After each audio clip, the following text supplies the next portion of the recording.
God damn it, I am so annoyed. So I bought 2 fruit trees for my wife for her birthday, right?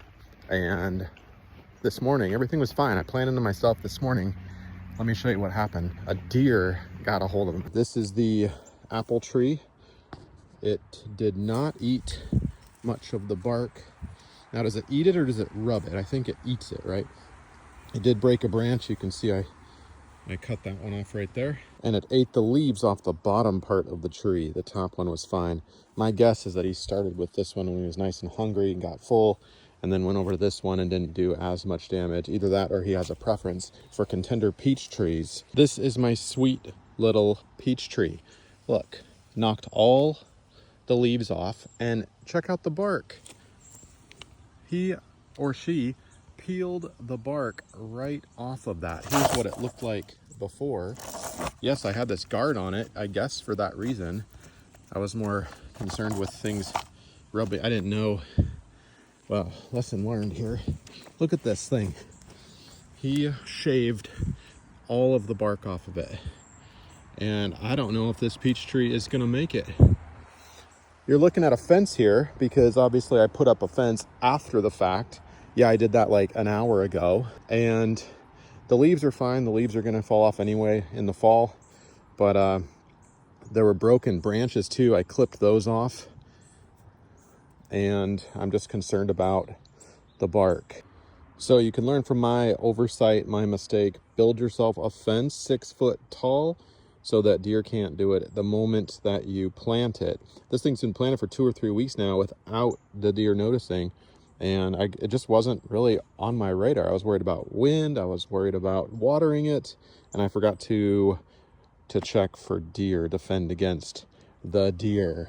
So we're gonna be grafting this tree, or trying to here. We've got bark that's been exposed and bark that's been completely eaten off, and then bark here that wants to connect up here. There's good bark up here, but right around here, there's a solid part that's missing, and we need to bridge that gap. So we're gonna be doing a bridge graft. I've got this pulled back, and I've got my knife here.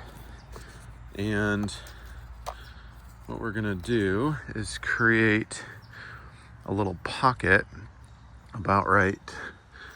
Let's see, where are we gonna do this? Obviously it depends on the length of one of my good branches here. I have to actually cut this off, so I gotta be strategic. I can't have too long of a run because my branch won't be long enough. So I think if I go from like right here, so I'm just gonna peel that away just a little bit to create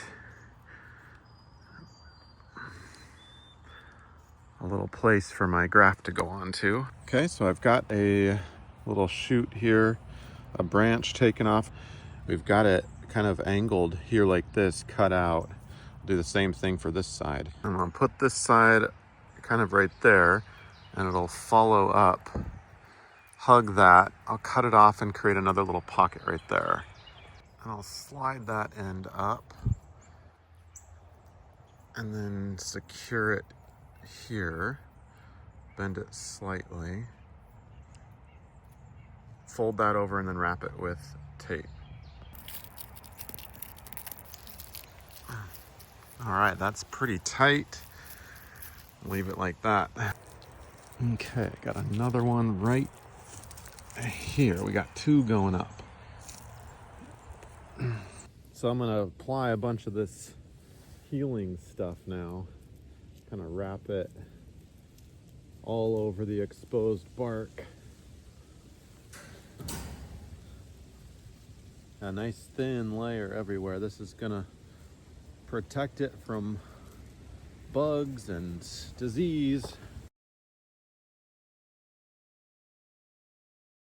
All right, I've got all that applied. I'm gonna put this thing back on, and we'll put some tape around the entire thing as well. I am the fruit tree doctor. This is my patient. Godspeed. We'll see you in the spring.